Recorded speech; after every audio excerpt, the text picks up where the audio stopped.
A new day, a new tax. You like taxes, right? How about second taxes? How about taxes on taxes?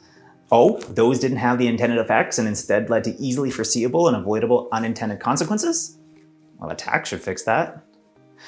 You know, sometimes I feel like Mugatu in Zoolander. Like, is everyone taking crazy pills? Yeah. Okay, so the BC NDP government recently tabled their 2024 budget. And in there, among some other truly puzzling announcements, like a nearly $8 billion deficit despite revenue increasing by $1.8 billion, renaming manhole covers to service access covers, and changing the first-time homebuyers PTT exemption in the most complicated way possible, they announced a new tax on home flipping. If passed, this new legislation would take effect January 1st of 2025. The government argues that it's greedy house flippers contributing to the lack of housing affordability by gobbling up the supply and forcing the general public to compete on inventory, thereby driving prices. The tax would apply to the profit of a home sold inside 2 years, with 20% applied if sold in the first year, decreasing to 0 if sold 2 years or later. So 100% of the tax up to 12 months, and then it decreases to 0 at 24. So let's say you buy a home next year, and for one reason or another, you have to sell that home within 12 months for $100,000 more than you paid for it. You would owe a $20,000 bill in taxes on that sale. This is, of course, over and above the federal home flipping tax that came into effect January 1st, 2023, that subjects profits on homes sold inside 1 year to taxation as business income rather than capital gains. This federal scheme had no impact on pricing, by the way. Home prices in the GVA, Greater Vancouver Area, actually rose by about 15% on average shortly after it was introduced. The BC plan, of course, has a number of exceptions to their scheme.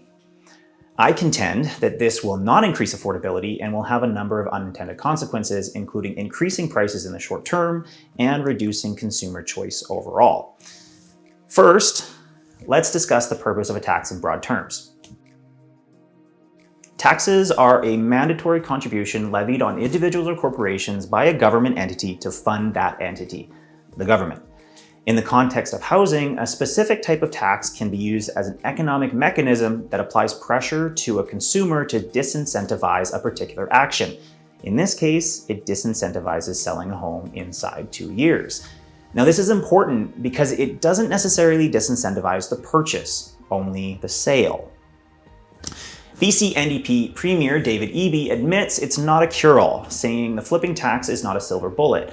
If it was a silver bullet, it would have been fired a long time ago. It's just one piece of the overall strategy to deal with housing. Of course, the new tax is receiving its fair share of criticism, with Tom Davidoff, director of UBC's Centre for Urban Economics and Real Estate, saying, "I don't expect this tax to make a great deal of difference either way." And Brendan Ogmanson, chief economist of the BC Real Estate Association, economist, not a realtor, saying the tax could end up reducing overall number of homes on the market while only applying to a small number of properties. I think that the cost of this policy and the unintended consequences of it on the supply side of things are more trouble than they're worth in terms of the effect on affordability, which is very minimal, he said. Eby's government contends the new tax will draw in about an additional $45 million, which they further claim will be spent towards housing initiatives. Ogmanson disagrees, saying would-be sellers who don't qualify for an exemption but are near the end of their 2-year window may be tempted to wait it out. It's a very real risk that because of the way this policy is written, how it discourages potential listings, that you could end up with prices higher than they would have been otherwise, he says.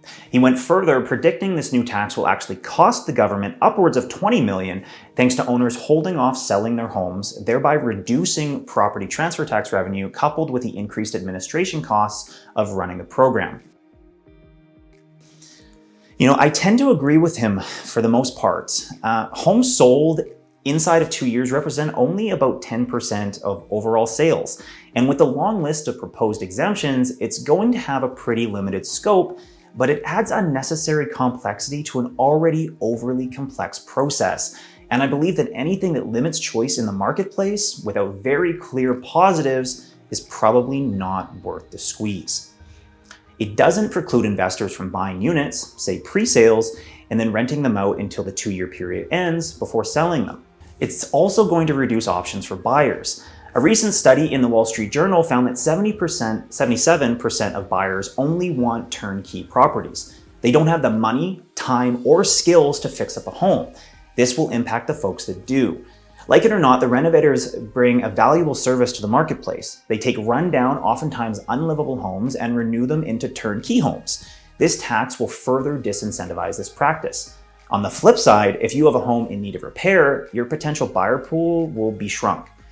I also believe this could potentially lead to a new class of slum rentals where a landlord will simply refuse to do any updates to a property, rent it out until the 2-year window expires, rent-evict those tenants, and then carry on with the flip anyway, ultimately just delaying the inevitable. Lastly, I believe this represents a further unnecessary incursion by government into our personal lives. The thought of having to prove to someone that you're exempt, like going through a divorce or losing your job, while trying to dispose of your own personal property feels wrong to me on many levels. It's no one's business but your own. This, in my humble opinion, is another example of top-down bureaucratic thinking and policy that got us into this problem in the first place and again fails to address the underlying core issue. The issue being the significant imbalance between the supply of housing and the demand willing to purchase said supply.